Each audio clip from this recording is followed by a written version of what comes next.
And whilst he comes up, I want to acknowledge the different members of the members of parliament that are here represented. Honourable, we see you. We want to thank as well our elected representatives at local government level, the respective councillors that are in the room. We see you. We also want to acknowledge the representatives from the executive. We see you in terms of ministries and state entities. And with that, Chairperson, to you.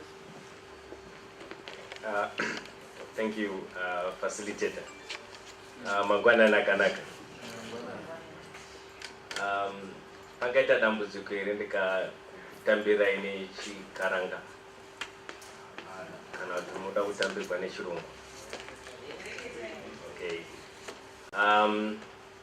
Tinokuchingamidzai kuuya kwamaita kuno kuti tiise musoro pamwe chete tokwanisa kunanganidza kuitira kuti mabatirwo emari enyika ino anofamba sei. Zvakatikoshera nemhaka yokuti isusu tisu vabhadhari vemari yacho. Zvakatikoshera nokuti mari imwe yachona painotumbuka inobva muzvicherwa.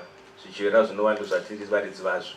Zvakatikoshera nokuti pangataurwa zvinhu zvakawanda asi pamari ndo panoonekwa nyaya yose.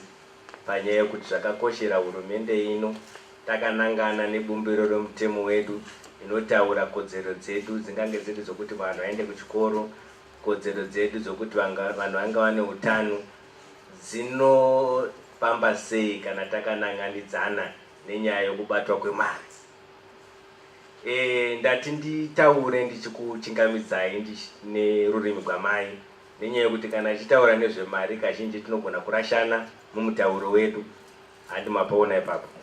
Saka ndamboti nhasi regai ndimbozama kuti ndidzokere chaizvo kuti tinzwisisane kuti nyangwe nyaya ichitaura nezvayo haisi nyaya inongobuda nechirungu chete tichivharana. Inyaya inofanirwa kubuda zvakanaka pachivanhu tichitaura nerurimi gwani rwamai. Saka chandinokurudzira pano inyaya yokuti kana kuungana kwataita panapa tiri muhotera, ngatizamei kuti nzvimbo dzakadai vanhu vanobvunza kuti kosei kana muchida kutaura nezvavanhu muchinoungana muhotera. Handizvo izvozvo. But imwe nyaya yachona ndeyekuti unoda kutsvagawo nzvimbo imwe yakasiyana nenzvimbo dzatogara tichiwanikwa tiri nguva nenguva, kuti tidzamise pfungwa dzedu, tingarangandane, tinyatsoona kuti toita sei kuti zvatoda kubudirira yatoda kutsvaga panyaya yekubatwa kwemari iuye. Handimapaona ipapo.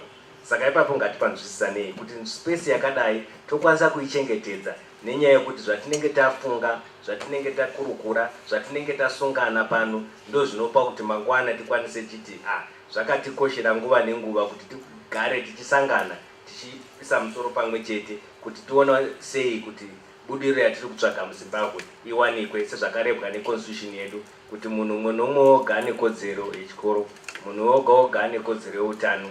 Asi kana mari dzisingabako zvakanaka kodzero idzodzo dzichange dzichityorwa mazvita.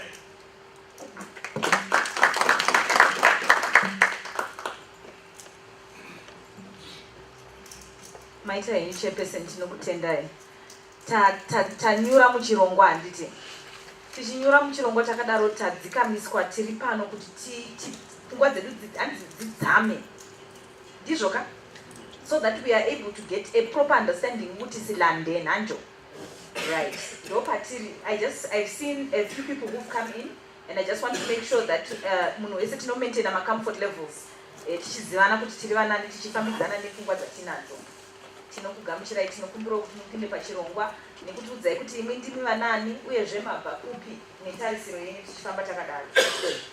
Makadi henyu indonzi Grace Rulimbo Chirenje. Ndinoshanda nemadzimai ndiri munyika yeZimbabwe. Maita henyu.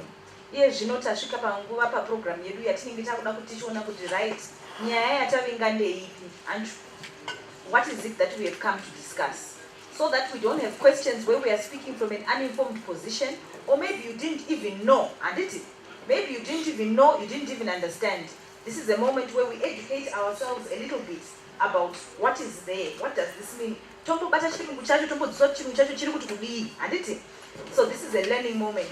And with the learning moment, can I please ask John? He is our lead, John Maketo is our lead in Zimport around this issue. If I could just ask him to take us through general kupakura handiti kupakura kwekuti iyo public finance management act yacho chii chinorevei inoita basa rei kwakamira sei tiri kuda kuitei nayo saka pfungwa dzedu ndinokumbura kuti dzipinde muhofisi mbichana ndichakumburawo vari padhoo kuti mungandibvarirewo mbichana timbopinda muklasi handiti if you can just draw the door for me a little bit tingopinda muklasi mbichana. Thank you so much. Thank you so much, Sakile. Okay, timbobata nzama kwedu titende facilitator wedu ari kuchaira chirongwa zvakanaka. I also would like to appreciate and acknowledge my chairperson, Mr. Mukasiri Swanda, and another board member, Mr. Masimba Kuchera Waripakati Pedu. Thank you so much for giving us all the necessary support. Wese varipano, Parliament, Honorable Mona, my councillors edu, ndinopa ma salutations angu akakwana kwa muri mese. Nevamwe wese vanoremekedzwa varipano from various departments of government, Ministry of Finance, Auditor General's Office, and wave kusera zvekare vari pano. Panapa, I only have two slides. The presentation here is very short. I am not speaking as the technical expert. Indeed, today thank you. As the technical expert, but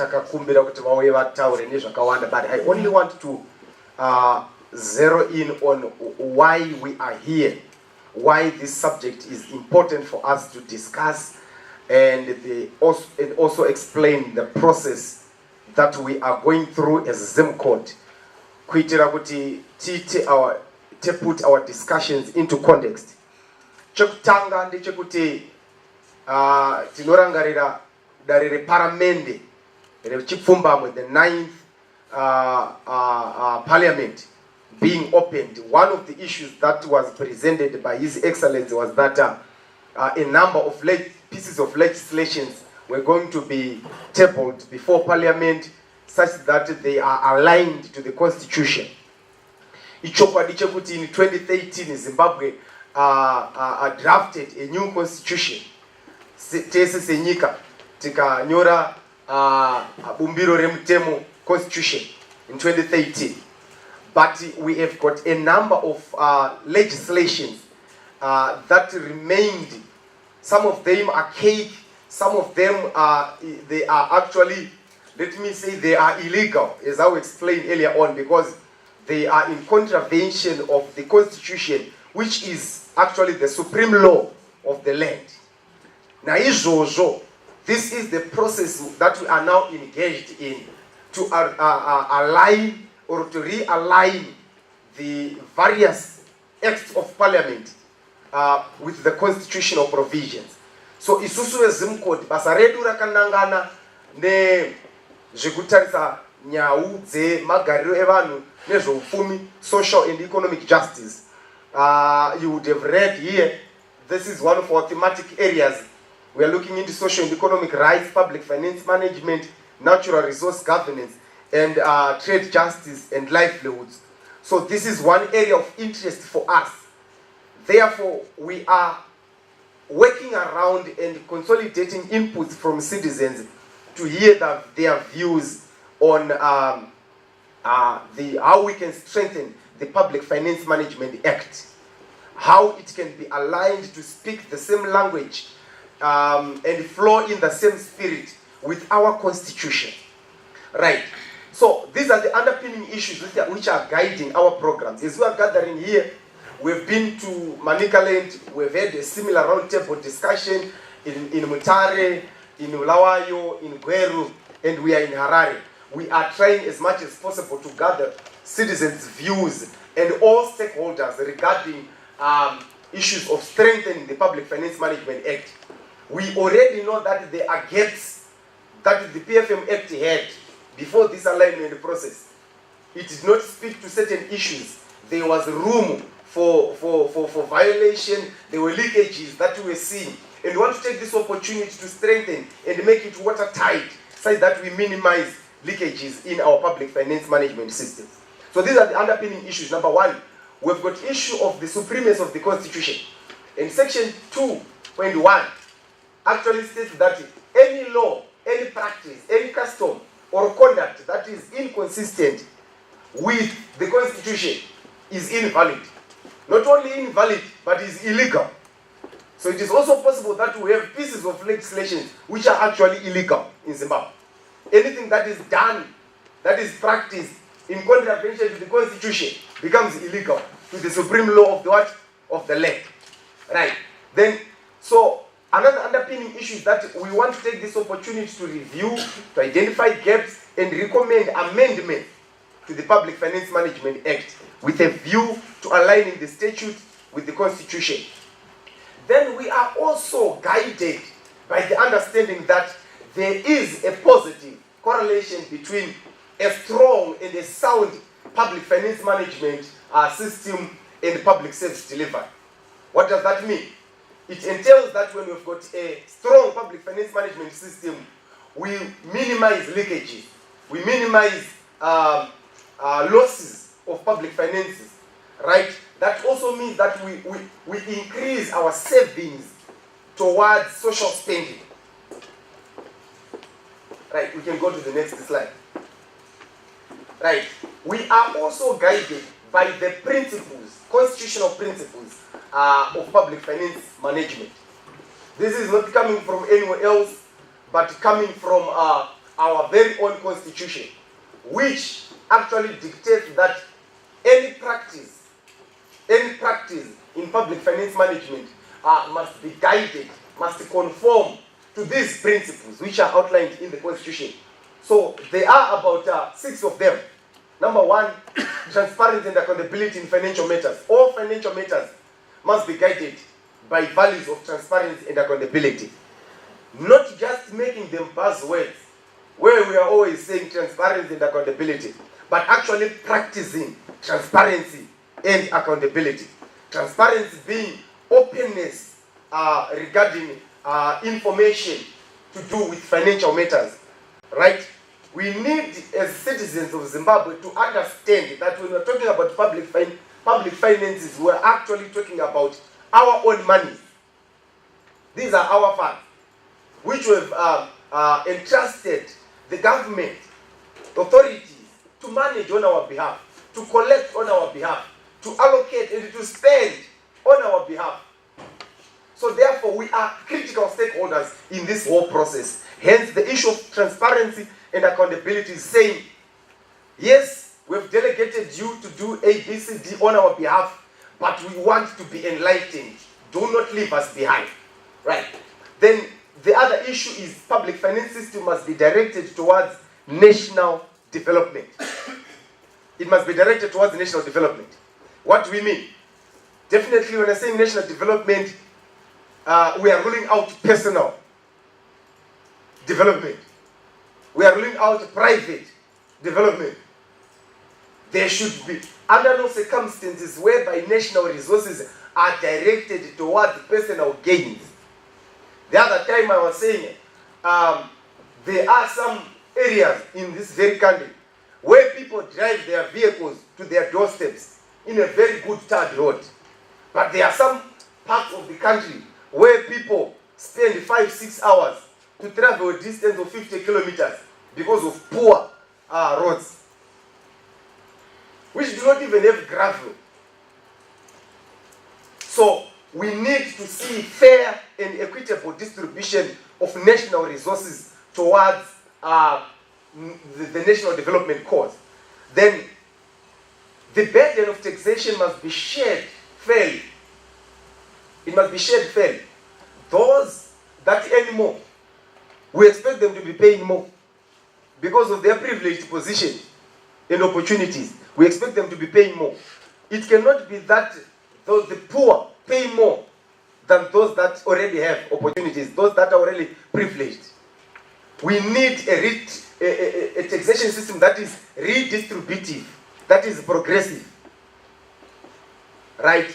Then revenue raised nationally must be shared equitably between the central government and provincial and local tiers of government. Already, I heard somebody saying that we need the PFMA Act to address issues around devolution.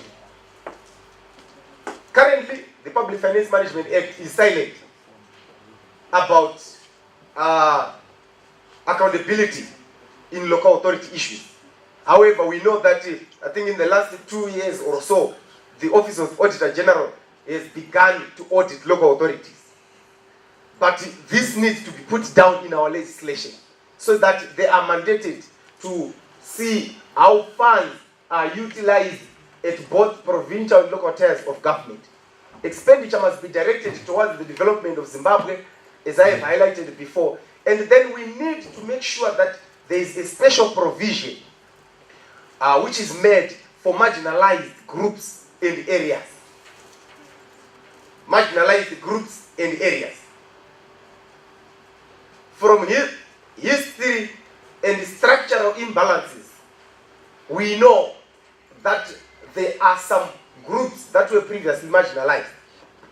We need to have a special provision for such that they catch up with the rest of us. We need to see the PFMA Act articulating how previously marginalized areas and communities, how they are allocated resources so that there is development in those areas. And those people, they benefit and live like people in Zimbabwe. Because they are Zimbabweans anyway. It should not be that when somebody is in another area, they feel that like I'm in another area because of the remoteness of that community. There should be equitable benefit from national resources. The burdens and the benefits of the use of resources must be shared equitably between present and future generations. This idea of squandering, kuti to zvipedzera pano, ndisitiripo tazwana, and forget about future generations, is not good and is not sustainable at all. We need to ensure that vana vedu, vazukuru, nevana vevazukuru, vanofanira kuzonongedzerawo kuti apo. Once upon a time, Zimbabwe was rich in diamond, was rich in gold. Once upon a time, there was platinum in Zimbabwe. And those resources built roads and infrastructure for us. So they should benefit equally like we are benefiting today. That is, if we are benefiting anyway. Public funds must be expended transparently, prudently, economically, and effectively. To turn away my priorities. My priorities. We must make our priorities right. Is it a priority that we dualize Harare Bulawayo Road when other areas are inaccessible? Those are my priorities. Is it a priority that we build my airstrips in every city when hospitals do not have drugs? Yesterday I was reading something. Is it the Herald? Patients in hospitals, they are sharing the same words with corpses. It's in the Herald. Go and check. Jituna apa, murwere apa. So our priority is right. This is where we are saying, Kuti, national resources must be expended prudently, economically, and effectively. Is it a priority that we order and we use thousands, if not millions, to buy my hair tire and I'm a judge?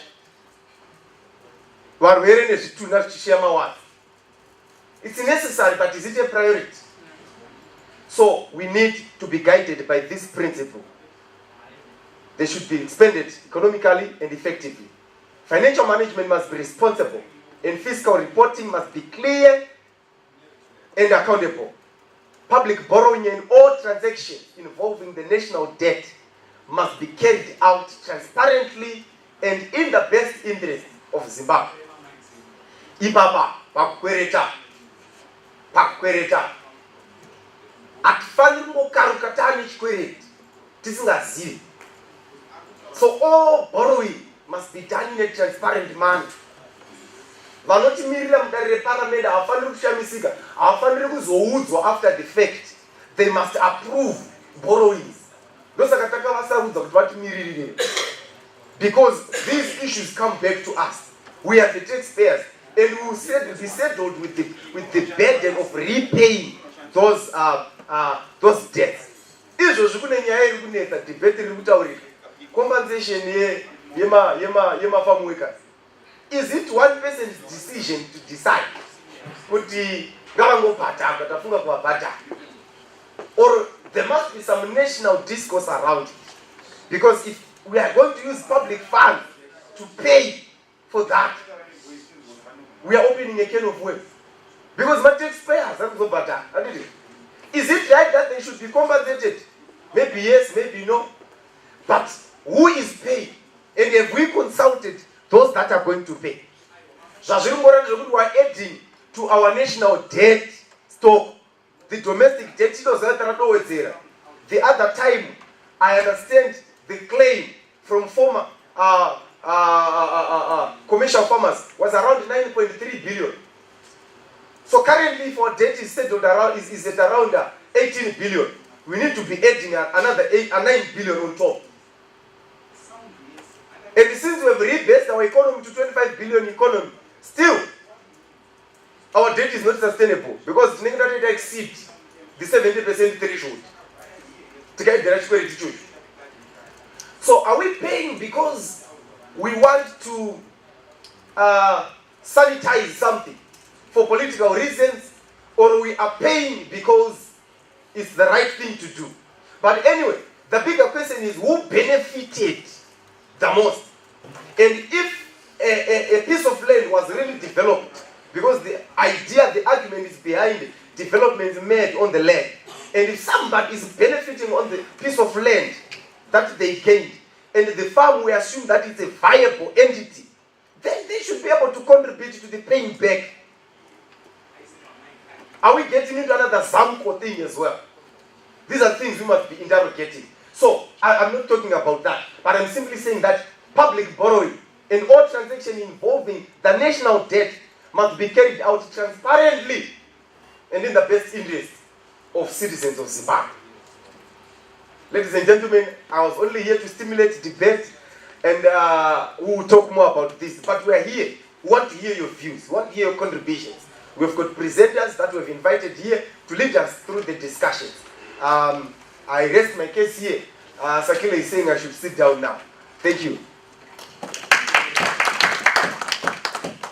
Yep, Amutahasha.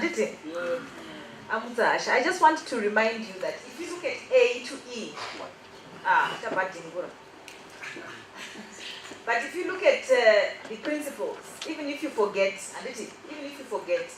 the first principles from A to E, they all talk about the money that you have. It means before we start borrowing, we start talking about TNA, and it shows you that the constitutional principles are normal principles. They are like any person in your home. I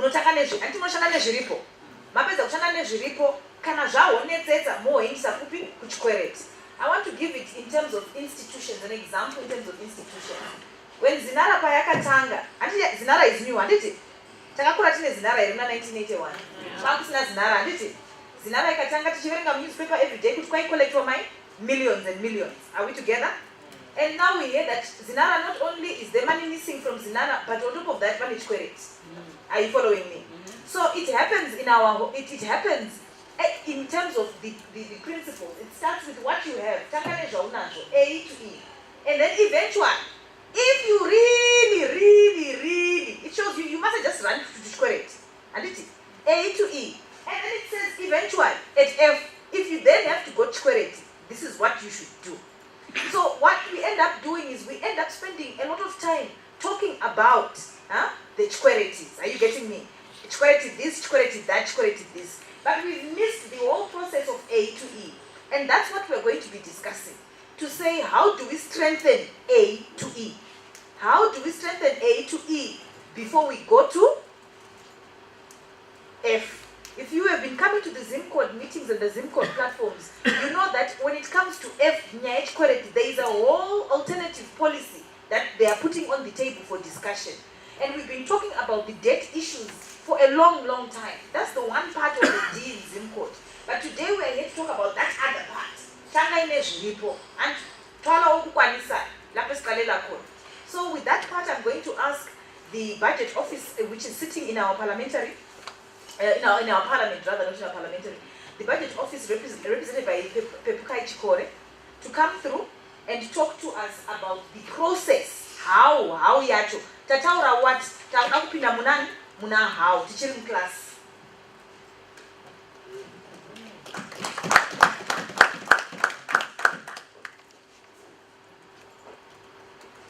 Thank you very much, facilitator. Good morning. Let me recognize the presence of the Zimcourt board chair, Mr. Aswanda, the presence of the chairperson for the Portfolio Committee on Budgets, Finance and Economic Development, Honorable Mona, all Zimcourt board members and Zimcourt staff, senior government officials, civil society representatives, all protocol observed. I work in parliament, so we respect protocol. But because I came in late, I'm not sure who is who. I was in Kadoma, and I was driving from Kadoma. I had set my target, 2 hours in the but that's 45 minutes kubva Pazan PF headquarters because of fuel queues. So it's happening. I'm going to talk about the current processes review and alignment of the Public Finance Management Act. And as you know, the PFMA Act is one of the 29 bills that are expected in this life of the 9th session, of the first session of the 9th Parliament. It was during the President's official opening address, official opening of the first session of the 9th Parliament is one of the bills that he said are expected to be tabled in the House. And my understanding is the PFMA Act is now undergoing cabinet processes. I think it's undergoing through the Cabinet Committee on Legislation before it is submitted to Parliament. And as Parliament, we have not just folded our hands and wait for the PFMA Act to come. Rather, we were very proactive because we started the process in 2016. We reviewed the current PFMA Act, highlighting the areas that needed strengthening and improvement. Then after that, we engaged the Portfolio Committee on Finance then, which was led by Honorable Dr. Chafika, who led the process and wrote a letter to the Minister of Finance highlighting the areas that we feel as Parliament should be strengthened, among others. And those areas speak to the principles that were being presented here. If we can go to the next slide. So the PFMA Act is the main statute governing public finance management in Zimbabwe. And its object, according to the sections in the PFMA, is to secure transparency, accountability, and sound management of the revenues, expenditure, assets, and liabilities of any entity specified in Section 4.1. However, local authorities are missing in 4.1. And like what the previous presenter was saying, there is need to bring them under the purview of the PFMA Act. Because in any case, they are now being audited by the Auditor General. And I think it's what's stopping the process maybe is the realization that once they come under the purview of the PFMA, they will be required to report to Parliament, to report through the respective Portfolio Committee and to bring their budgets for approval. And I don't think it's a tall order. And the PFMA, the elevated status of the PFMA is provided for in Section 4.3 of the Act, which says, in the event of any inconsistency between this Act and any other enactment, this Act shall prevail. Which means, in public finance management matters, we have the Constitution being the supreme law of the land. Then we have the PFMA. And it's elevated to the extent that any other act that contravenes the PFMA, then the PFMA will supersede. So, why amendment? I have alluded to the need to align it to the Constitution. I have alluded to the need to bring international best practices. And I think we have gone through the definition of what public finance management is, but suffice to say that public finance management starts with the collection of sufficient resources from the economy in an appropriate manner, which means our text is very clear. Are we collecting what we are supposed to be collecting?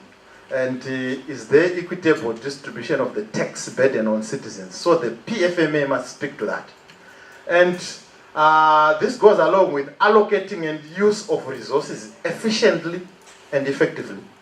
Efficiently, which means the resources must be directed towards areas of high net worth or areas where they are needed most. Which means the PFA must speak on priorities which the previous presenter was talking about.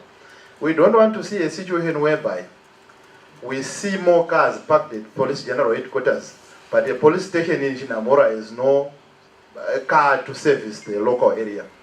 That means the resources are not being distributed efficiently and effectively. And this is very critical in any organization, and it's an essential part of any governance process. And we have seen that there's a positive correlation between a strong PFMA and public service delivery. And what is the state of PFMA in Zimbabwe, which informed the need to revise this PFMA Act? Maintenance of accounting records remains a challenge, especially for fund accounts. If you read the Auditor General, maybe as a word of advice, when you want to read the Auditor General report, do it during the night. Because we are revealing a mascot no because the Auditor General is exposing Shakawanda Zurika within our institutions. And one of the issues is there are no records, especially for my fund accounts. The Auditor General goes there. She just says that funds were used, but there are no records. As such, she issues a disclaimer. Then there's misappropriation of funds and fraudulent activities, acquisition of goods without financial resources to meet the expenditure. So government departments are acquiring goods, but they don't have the money to acquire goods. And this is against Treasury instructions. You can only acquire goods when you have the money to do so. And as such, we have seen government debt accrued by various government departments ballooning to over 2 billion. This is on top of what is officially recorded as 9.5 billion government debt.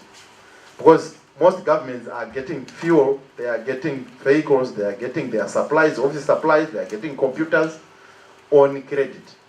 And this is a violation of Treasury instructions. And the chief culprit there, I think, is the Ministry of Health. Then some payments are processed without adequate supporting documentation. And there's excessive borrowing. And if you go to paragraph 108 of the 2019 budget, the minister alludes to the need to penalize on TB issuances, treasury bill issuance, which means there is excessive government borrowing in the country. And surprisingly, most of the issues are reported, but the perpetrators go scot-free. There's impunity on those who are abusing public resources. And fund accounts are being used as collateral security for loans issued to private individuals. Especially, this was recorded under Youth Development and Economic Empowerment Fund. Someone approaches the bank and uses the fund account as collateral for his own personal loan. It's happening. Then we have seen also use of fund accounts to financial appropriation expenditures by ministries. For example, in the Ministry of Higher and Tertiary Education, because of insufficient releases from the Ministry of Finance, they are now tending to use funds that are collected by the various fund accounts, which have constitutions which specify the use of those funds, and are being misused to meet appropriation needs for the ministry. And in the same regard, there is diversion of funds, whereby some ministries, there's one ministry that I read in the Auditor General report where they got funds around December to procure printers. Instead of buying printers, then they diverted the funds for what we call Christmas hampers for their staff. The reason, the explanation given there, was if you check in the Auditor General report, the ministry is given an opportunity to respond. The response was, we realized that because we were nearing the end of the financial year, then if we had not expended those funds, they were going to be returned to the Ministry of Finance. So we had to use the funds anyway. So the most pressing need at the moment was buying Christmas hampers for the staff.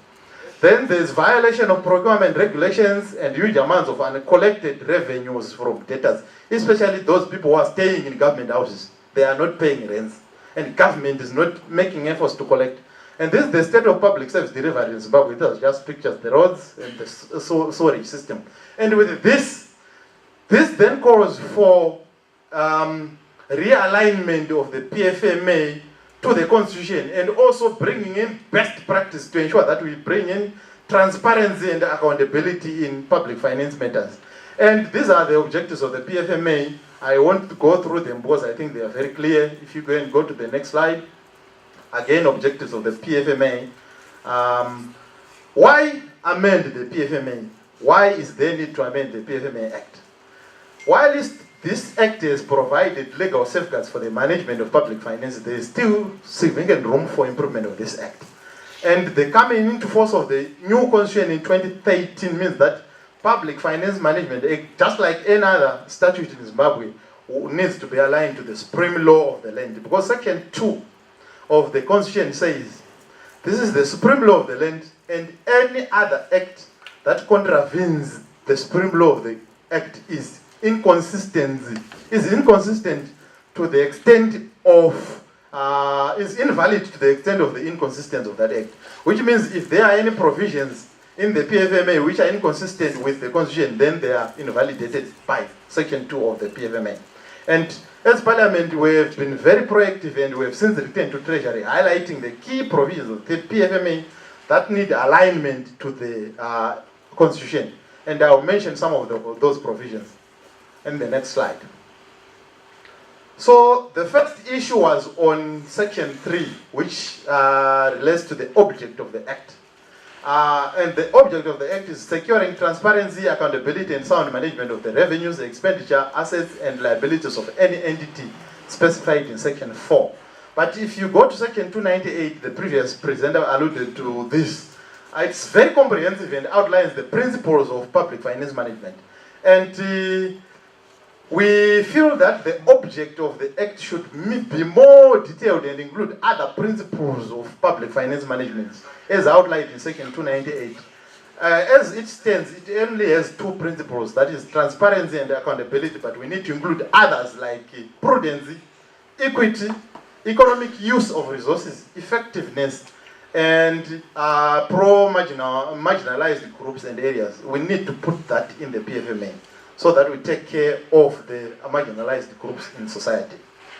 And another section that needs amendment is Section 6 of the PFMA that grants Treasury the powers to manage and control public resources.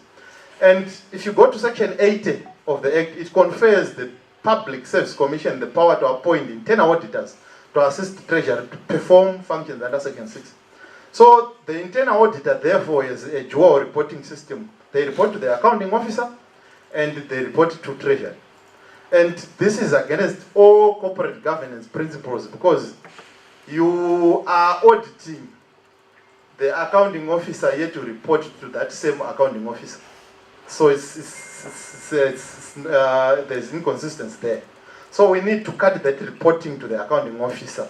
So we proposed amendment of Section 80 accordingly to mean that all internal auditors must report to the accountant general rather than to the accounting officer, because you are auditing the same.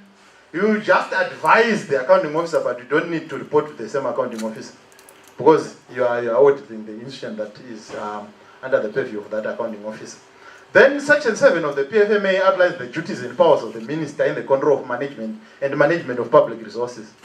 And in the same section, there's reference to the duties and powers of the National Assembly. But if you read this section closely, then you realize that the minister, the interpretation of the section is that the minister alone is responsible for the management of the consolidated revenue fund. And there is no reference to the role of parliament as outlined in section 299 of the constitution, which explicitly confers the power to oversee state revenues and expenditure to the legislative branch. And we proposed that this be amended to allow the minister to be responsible for the CRIF, but in consultation with parliament. Because whenever you give someone more powers than what is necessary, there is tendency to abuse that power. Then another proposal was on section 11.2.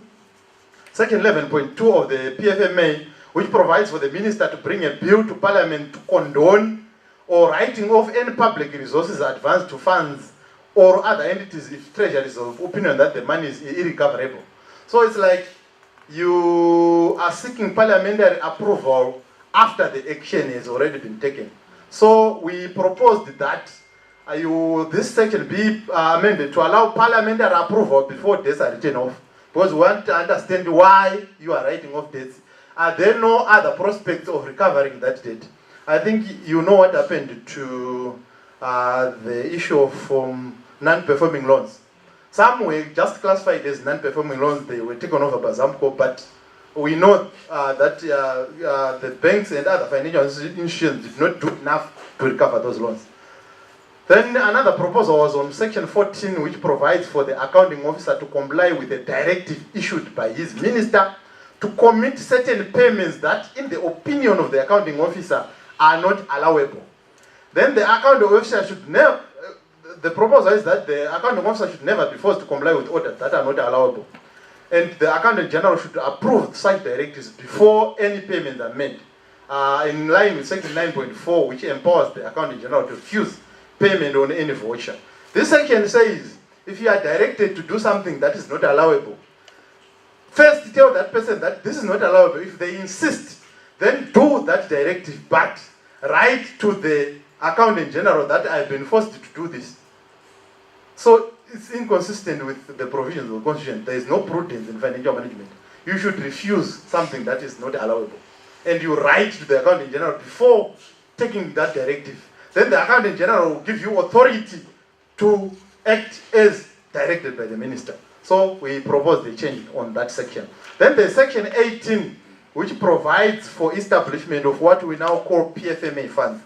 And we know what happened to these PFMA funds. There was rampant abuse of these funds, such that in the PBO we wrote a paper that was quoted in the media that we were saying the funds were, police was collecting 80 million, but that was not the gist of that paper. We're saying there's rampant abuse of retention funds. As such, there's need for all funds to go through the CRIF. Because there's too much power conferred on the minister. Because if you go and apply to the minister to say you want to retain some funds here, because we are feeling that we are not getting enough from treasury, then the minister can authorize you to retain funds. As such, this has caused differences among the government departments. If you look at the police was retaining funds. It was well oiled. Prison service, yanga isina mari ya retainer. Say that police ya isunga munu, yomisa mu stokis. The same person in prison service cannot transport that prisoner to the courts because hawana mari. So one department was well oiled, another was not. So there's too much power on the minister.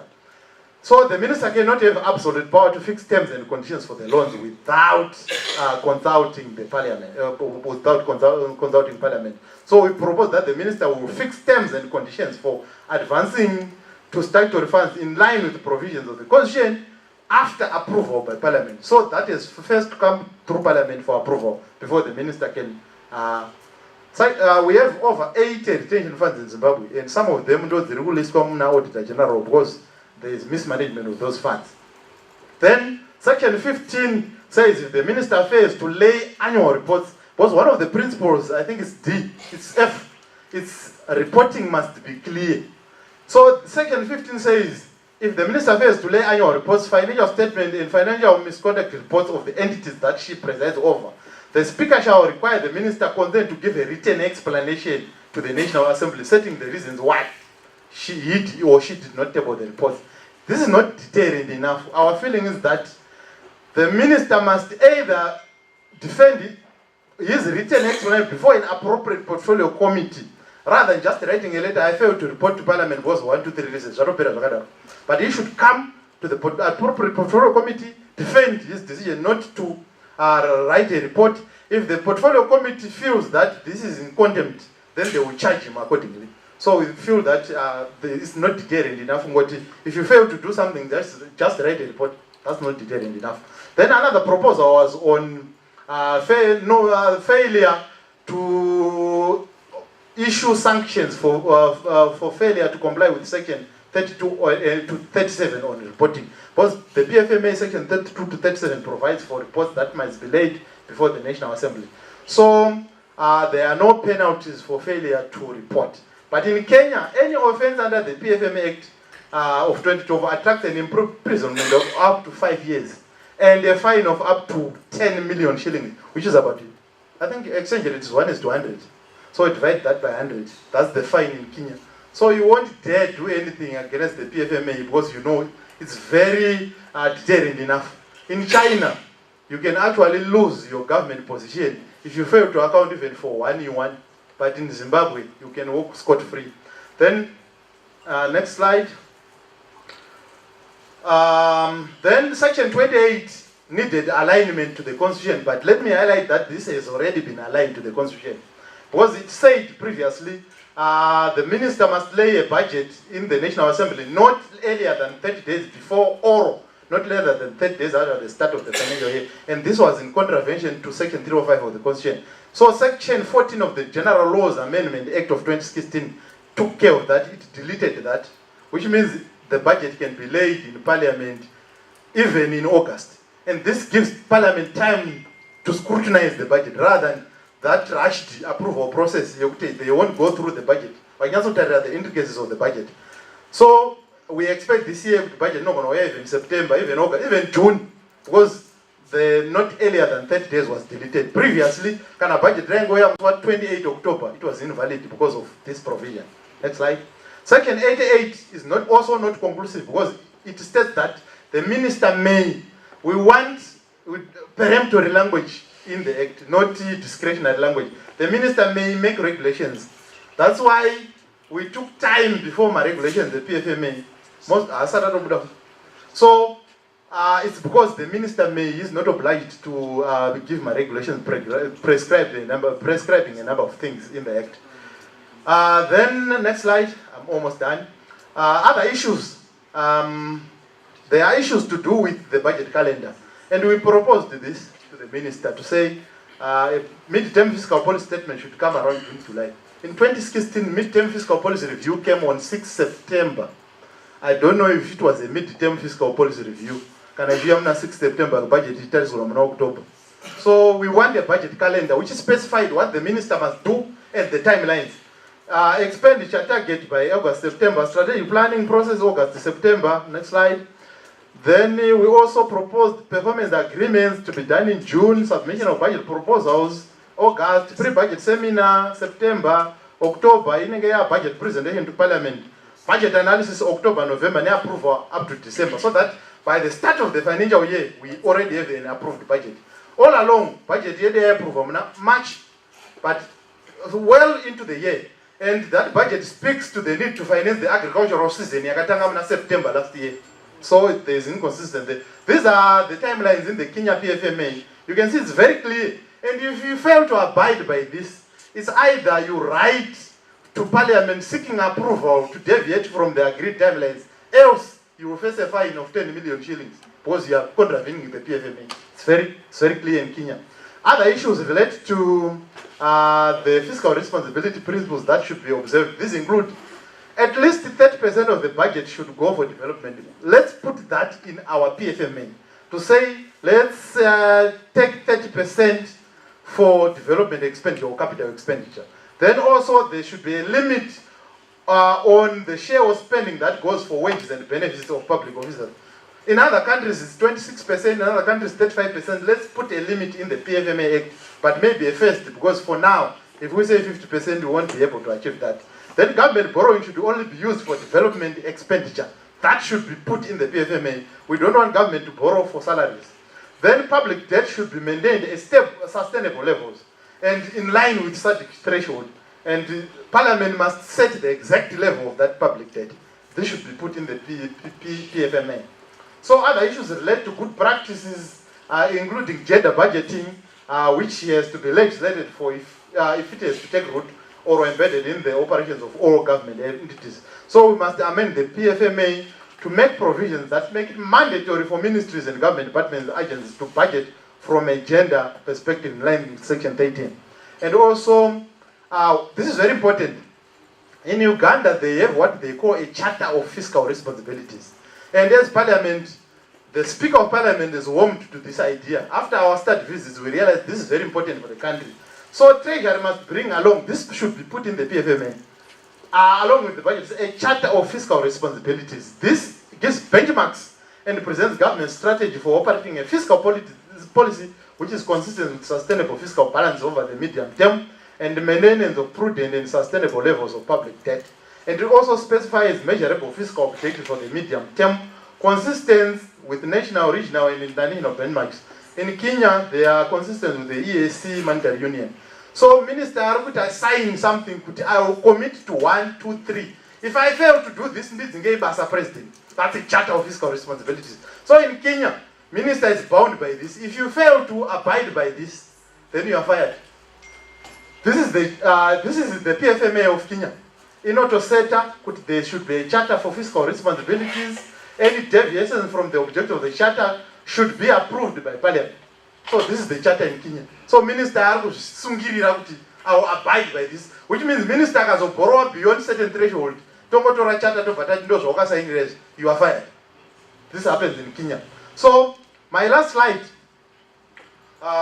These are just questions. Can public participation be made more effective? Because right now, the minister may seek the views of Parliament. So it's not peremptory enough. And can devolution take resources closer to the people? And can government cut wasteful spending? Because there's too much wasteful spending in government. And the PFMA does not speak to these issues. We need the PFMA to speak to a cut in wasteful spending. Government, a motor at 50 million, private sector can buy the same car at 20 million. So there's too much wasteful spending in government.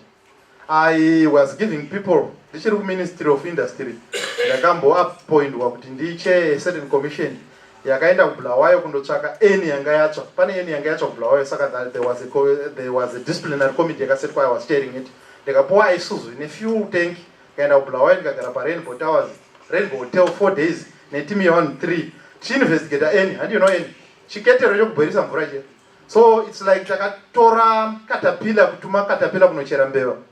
Was the resources that we used were over 1,000 to investigate any no cost less than $100. It happened. So that's wasteful spending the government, which the PFMA should speak to. Can Zimbabwe enforce sanctions for contravening provisions of the PFMA? These are questions that we must ask. Can we prioritize spending on projects with a catalytic value? Like you were saying, roads, of course, catalytic value, but is that a priority project? Can we maintain macroeconomic stability with low inflation, low fiscal deficit, and fiscal consolidation? So these are my parting questions. Is there anything on the next slide? I'm done. Thank you very much. Thank you very much, Mr. Chikowere, for taking us through the process in Parliament. It's good to know that the office, the budget office in Parliament has been proactive. It has taken some steps. It has done some things. But just as we are also here to hear feedback, I think this is also an opportunity where Parliament, through the budget office and our representatives here, are also going to be listening to our feedback. Which means that we're now going to break for tea. We've got a 10-minute tea break. We're going to break for tea, and I'm going to give you some homework. Because when we come back, we are going into the ga sessions. Yeah? We're going to go into a process where we will have two people who are going to be moderating what we are contributing. Which means you must be contributing. Are we together? Yes. But it also means that you have to be rongekat. Because you are literally listening. This train is moving. Can you see? Chitima ichi chiri kufamba. Saka mukatanga kuita offices chemo tadzoka kubva kuti azvibhadhari. Vanhu vari muno nevanhu vane zheve muno vari kuda kunzwa kuti saka muri kuti apa. And from what I'm hearing, their recommendations are not closed. Is that correct? They are not closed. That is why you are also putting your energy in coming here. You're putting your energy in coming here because you are willing to take. And it's mafedachi. And so I want you to think about your contributions when we come back. I am very happy to give a microphone to someone who will say, I have got 3 contributions. 1 on this, 2 on that, 3 on that. Not jichemo. Are we together? Right. So with that in mind, can we take a 10-minute break? Let's enjoy our tea. It will be served. If you just go out the way you came, there is a tea table that's been set up. We are ready to serve tea. Thank you so much. Let's enjoy our tea. 10 minutes.